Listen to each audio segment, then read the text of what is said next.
Shildt getting ready. You recording? Yes, I am. Okay. All right. Shildt, can we have you clap real quick? Perfect. All right, ladies and gentlemen, we have manager Mike Shildt starting off our 2021 St. Louis Cardinals season. Please raise your hand if you have a question. Jim Hayes, Fox Sports Midwest, you're up first. Good morning, Mike. How are you, sir? I'm doing great, Jim. It's appropriate you go first because anything for Jim. I get it. Quite It's the a leadoff simple- hitter to the 2021 spring training season. I wish I was there because it's 8 degrees here, and we miss baseball. Anyway, Toughen up, the fact Jim. Let's that go. you pick up Arenado. I know you were confident in the team you had out there anyway, but the addition, how does that change the outlook for you guys?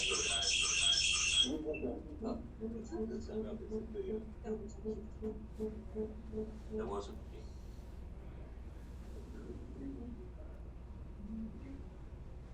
Mute your phone. We okay? We're okay, Jim. Are you okay? Yeah, that wasn't me. So how does that change the outlook? What was your reaction when you found out the news that you guys had acquired a player the caliber of Arenado? Obviously, Arenado, who is so good on both sides, offensively, defensively. How does that change the outlook for you guys? Well, you answered the question. He's very good offensively. He's very good defensively. In addition to that, I mean, super excited, obviously. I mean, rightfully so.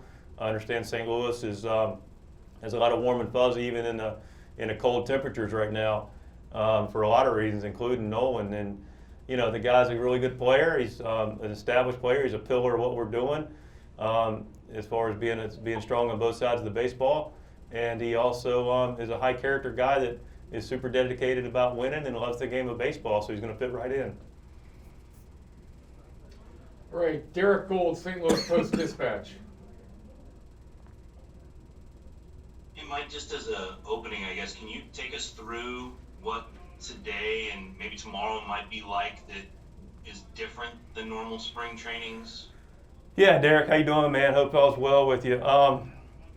Thanks. I'm a few blocks away, so weather's nice here, huh? Yes, it's beautiful. Maybe you can be a knothole gang guy and peek through. So you can work on the tipping. You can be part of the tipping pitching station. No, you know, it's not any real different in the sense of what we're looking to accomplish with our day one. We look back at the last couple of years of day one spring trainings, and we take notes and modify it to today's workout.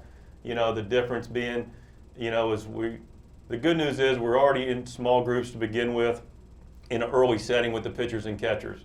The other good news, we have this wonderful complex down here at Roger Dean that allows us to spread out. So as far as the schedule itself goes, we should be able to execute it without any issues and stay you know, super compliant with all the COVID protocols taking place.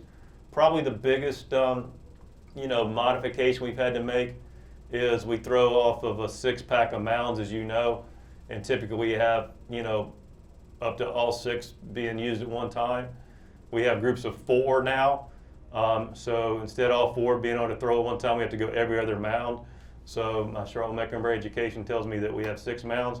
We can only have 3 going at a time. So we've peeled off the 4th side to throw in another location with Brian Eversgerd, our bullpen coach. But other than that, we pretty much have been able to feel like good about executing our schedule. You know, probably the only other compromise that we've had to make is, you know, there's no team dialogue in a clubhouse setting. First of all, the clubhouse is spread out. We have 30 in our big league clubhouse, and we clearly have a bigger camp than that. So we're using the minor league sides as well. But we're just going to meet in smaller groups and do it in a designated meeting place that we have that's outside. All right. Is everybody reported? Just to do some paperwork, is every pitcher and catcher, are they all reported in by today? My understanding is, and we're a little ahead of it, but you know, the pitchers and catchers doing physicals now is that we have everybody that's capable of reporting as we're in the process of reporting. What can the infielders who are here do, or not infielders, but position players who are here can do? So we had this that we've had Nolan Arenado, DeYoung, Lane Thomas, O'Neal, I think Justin Williams, and I'm sure I'm missing a guy maybe, go in the intake process with the pitchers and catchers so they can clear, and then they'll go in a separate workout and get the routine and ground balls with the Kendo and Stubby, and then they'll get some batting practice with Jeff and the hitting guys. Rick Hummel, St. Louis Post-Dispatch. Hi, Shildt. I'll be down Friday, and looking forward to getting out of here. All right, Commish, be safe. Yeah, your schedule's been reduced a number of games to 24, and you have a day off every fifth day. What do those days off look like? Are those inter-squad games or extended workouts, or how do you manage those things? Yeah, different schedule. I think it can, like anything, we'll turn it into a benefit. We've declared 2 official off days, the 6th and the 21st of March. The other off days will basically be, some work days that will be staggered. I think it'll be a benefit to us in the sense that, we can be real specific with, having that extra time away from games to be able to concentrate on things individually and collectively that we feel like needs the attention. Thank you. Yes, sir. Jeff Jones, Belleville News-Democrat. Hi, Shildt. I guess we're doing schedules, so I'll be down Sunday. Okay. Thank you, Jeff.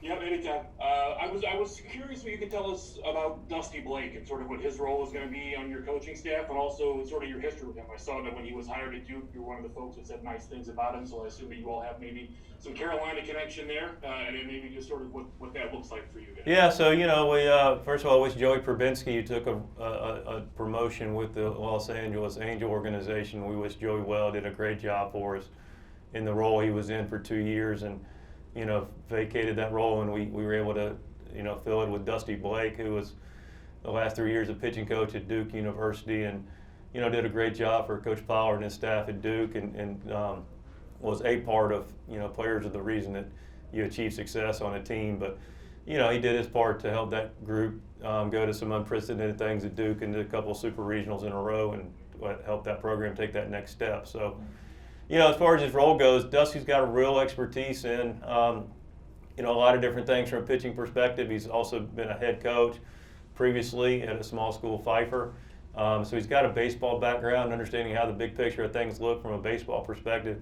But he's also got a real expertise, and I don't use that word lightly, but he's got a real expertise in a lot of the pitching mechanics and some of the measurables and the technology available through Rapsodo and TrackMan and Edgertronic. So he's got a real good clarity on how that all works and what that means and how to really interpret it, because there's a lot of information, and quite candidly, a lot of people misinterpreted that data, in our sport to some degree, potentially. So he'll be really great, creating some clarity with that. Work with Mad Dog Gertie, be a support staff and a resource for our players. As far as our relationship goes, I've known Dusty probably going on close to 10 years. He's been involved with the program that I co-chair called Baseball for Life, which is a nonprofit in the Charlotte area that helps mentor middle school young men. And Dusty's been participatory in that program. And also I've done what I can to give him some guidance and advice over the course of his career as he went to be a head coach and a pitching coach at a high level in the Division I level. And it just made a lot of sense to bring Dusty on board, and he's been a great fit. Rob Raines, St. Louis Sports Page.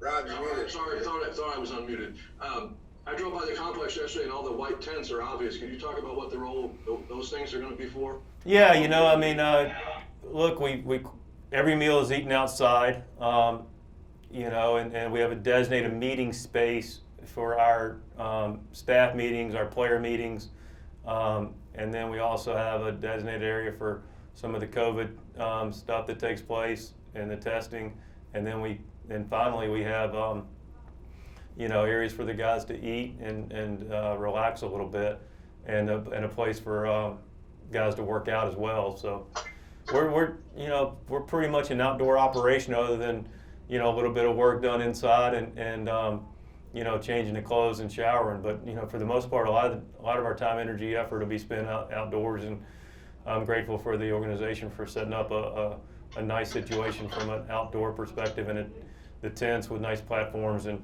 as comfortable as we can to get our work done outside. All right, Brian Walton, the Cardinal Nation. Shildt, in a normal spring, you have the minor league camp going on at the same time, so you establish a cadence of players moved out of the big league camp. This year, how will you handle roster changes leading up to opening day, or will you kind of just keep this core group together all spring? I think we'll probably stay for the lion's share together pretty much all spring. Mo may have a different vision for that, but as of the moment, this is the group that we have, and we'll figure out the best way we can to keep everybody together and get them to work. And Kamish alluded earlier to the schedule. I mean, one of the things that'll be at a premium will be innings, and so we'll have to be super intentional about making sure clearly we getting the guys the work they need, and some of that work will likely be done in B games or simulated games. Benjamin Hockman, St. Louis Post-Dispatch. Hey, Mike, wanted to ask you about the closer. How do you go about determining who the closer is for the 2021 St. Louis Cardinals? That's why we have spring training, right, Ben?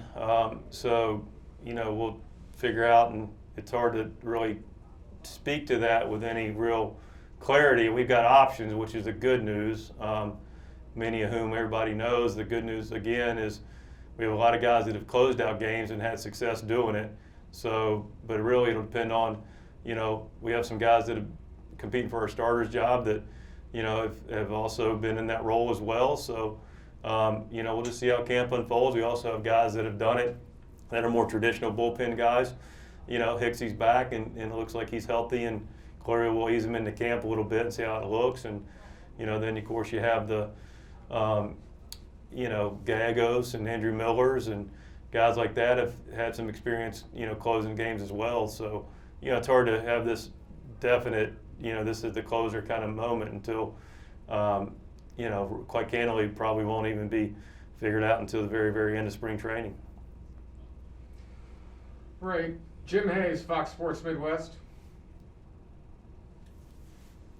Mike, last year during spring training where everything went south in a hurry, a lot of players were pointing to the fact that you had already set up lines of communication to help guys get through and keep guys engaged. Was that still part of, even though things look better at this point, was that still part of the offseason, a lot of communication between players and coaching staffs, and the coaching staff to get them through this? Yeah, it's a nice compliment. I guess some players provided for us. We did our part, right? We adjusted, I thought, fairly quickly to the circumstances, and first and foremost, want to make sure everybody was just mentally and physically healthy, and taken care of. When we had the break last year, relative to this year in the off season, our communication remains strong. It's a part of our strength of our ball club. But I will say that I gave the group a rightful break. I mean, we spent a lot of time together between communication, Zoom calls, and then, it was, while it was a shorter season, there was a lot to the season. And so we just gave the group a little bit of time to unpack and mentally and physically reconnect and take a, chance to decompress. So we stayed in touch initially in the off season with people just to see how they're doing, enjoying their off season, but we let guys kind of breathe a little bit. And then, once the new year picked up, we started to increase our communication. One thing we did prior to the new year, though, which we do every year, is have a little internal review and share it with the players of what just happened and try to capture it while it's still fresh, and then create a little bit of a suggested plan and work collaboratively with our players on what they're going to do and how they can have an efficient off season.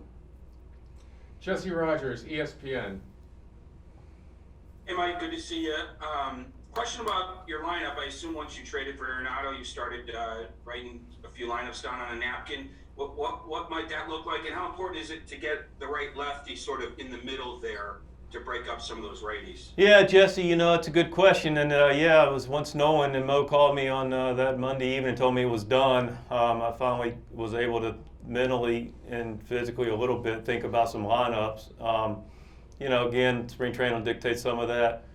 The question is super valid about being able to split it up a little bit. The good news is guys like Goldie and Nolan aren't overly splitty. I mean, almost everybody's on some level splitty, but these guys are everyday players for a reason. So we don't feel like we have to split them up necessarily. But I do understand the question about, as it stands today, how would our lineup look, with the balance of some lefties throughout it, or to at least break it up. And, something we've thought about, but it's not anything I can really specifically answer to at the moment. It's a good question, though. All right, thank you very much, members of the media. We have to let the skipper go and get started with his first day. Thank you very much, and we will have select players on later this afternoon. Thank you. Appreciate it. Have a blessed day. Thanks. Thanks, Mike. Yep. Mike. Oh, yeah, the mic.